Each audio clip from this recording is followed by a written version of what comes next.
It was sometime during the Super Bowl weekend, I think. I did watch part of the Super Bowl, and I think I saw a Grammarly ad that was cute, as always, very human, and it kind of scared me a little bit in that it was revealing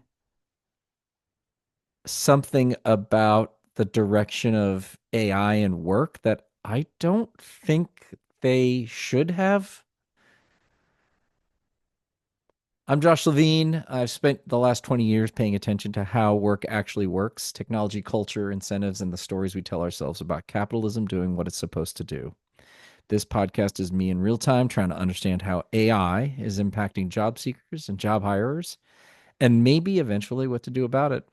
I'm on a mission to talk to 100 people about what they're experiencing so I can make sense of it all and share it with you all. This is the Job Market Shit Show. Question 8.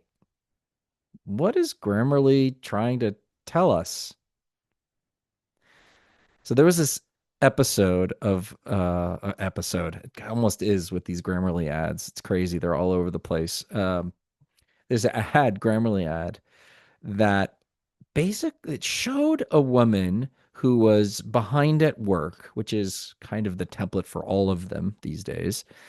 And magically, of course, Grammarly comes in and helps her catch up. And the result was that she wanted to, I think, go to a party or a gathering after work. And of course, Grammarly made it possible. And ta-da, she made it. And something like, so you can get back to doing the things that matter for you. And as a brand strategist and former brand writer, uh, anybody who has been in that messaging seat before knows that there's always that our product X helps you do Y, so you can do what matters most to you. And before AI, it used to be so you can do the kind of work you wanted to do. But what this ad accidentally revealed was uh, AI is going to do the work so that you could go home and do the human stuff. And to me, that said, like, it revealed this idea that was never possible before, which is like AI is going to do all of the work. And so if you are able to get AI to do the work and then you can go to the party, well, eventually you're not going to be needed anymore. This is also the sentiment behind the viral article that went out recently called Something Big is Happening by Matt Schumer.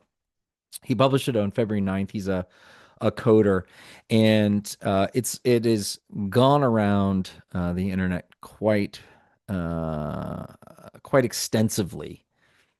And what he is saying is that the latest advances in AI are so good that he doesn't even need to do his own work anymore. He's now, before it was, he could ask it to create a prototype of an app and he would need to fix it. But now it's so good, it can just basically do it and test itself and then say, okay, you can go through and poke through. And he said it's pretty good.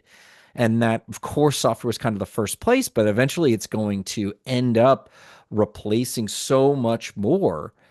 And it's a pretty quick, maybe not quick, but easy leap to see. And he makes this case how profession after profession are going to be replaced with AI. And he has a friend who's a partner at a law firm, and he said he's been experimenting with AI and basically having, it's as if he has a team of infatigable, attorneys at his fingertips. And it is these knowledge professions that are going to be replaced first. And it's a really interesting um, perspective. It lays it out in a really compelling way. He does end he does end it giving you some tips on how to stay ahead in that you should be experimenting with AI and more than just a kind of Google replacement. And I appreciate that you know, he's basically saying like, try. You got to spend like an hour using AI every day to just get better at it, because the people who are going to be laid off first are the ones who don't know how to use it. And so, in a way, it's just helping you stay ahead. So, how do you get involved? And eventually, everybody's going to be involved. Um, he also says this might be the most important year of your career. Work accordingly.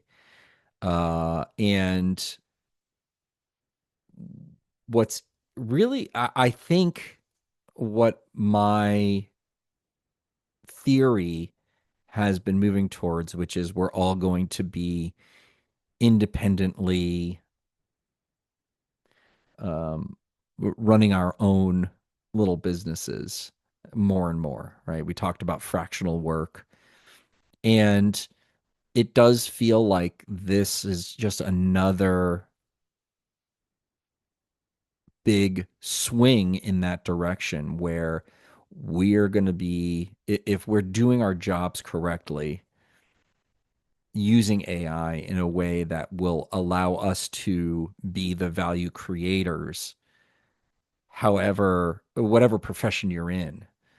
And he's talking about there's this, one of his recommendations is, or one of his observations is, your dreams just got a lot closer, which is that you can now create, build, write, do the thing that you always wanted to do for $20 a month. You can bring it into existence. And while one of the things he said was write a book, which is like, to me, struck me as really interesting. If you don't have pride of ownership, that you have to, go through that craft piece of it, he's right. You can just create an app. You got an idea for an app, just create the app. Got an idea for a service, create the service. And we need to really dig in and do these things. So, in order not to, I guess my point of this episode is, in order not to end up at the logical conclusion of the AI, of the Grammarly AI ad, which is AI can do it for you so you can go and party. Um, and eventually just don't have to go to work. We need to adapt and bring it on as an individual, and cr- be more self-reliant in how we use or do our own work, how we create value. And we can no longer rely on others to pay us. We have to create the value for ourselves and go out and get it. And I think those are the people that are going to get ahead. And it's not to say there aren't great jobs to be had and great businesses. I'm working with a really incredible private company right now, family-owned business, been around for hundreds of years, um, incredibly. And it's great. It's a great business. And so I don't think those are going away, but it does feel like, for those of us who are in this kind of white collar, digital knowledge work, that being replaced is highly likely, but the opportunity is great for us if we can make this leap, if we can make this transition, moving towards our own, creating our own destiny, is more possible than it ever was. And in fact, it is probably not just possible, but a requirement. It's something we will all have to do. And so I will just emphasize or restate what Matt Schumer um, is stating by saying, get into it, learn to adapt, start to use AI in ways that your experience and expertise are going to give you that unique position in the market, that unique value creation moment in the market, so that you can create your own business, you can create your own products, and not be reliant on others to do it for you. The Job Market Shit Show is brought to you by my company, Great Mondays, and me. Great Mondays is a change design consultancy helping HR and tech leaders implement and adopt change. Learn more about what I do at greatmondays.com. Are you swimming through the shit show? I'm collecting detritus and stories. Send me a screenshot of the tone deaf rejection email, the story about how you're trying to find the right person and you can't, or maybe your ATS failing, whatever it is. Shoot me an email, stories at greatmondays.com. We can set up a time to talk live. Would be happy to do it, or you can just retell your story in the email, however you want to do it. If you'd rather read or watch the Job Market Shit Show, hey, find us on Substack and YouTube. That's where I'm hanging out in other formats. And one request: if this episode and show is helping you think a little different about the way you approach job seeking or job hiring, please share it with a person who you think could benefit. It certainly helps us get a little more traction, more exposure, and advance the conversation about what a shit show the job market is. Thanks for tuning in. We'll see you next time on the Job Market Shit Show.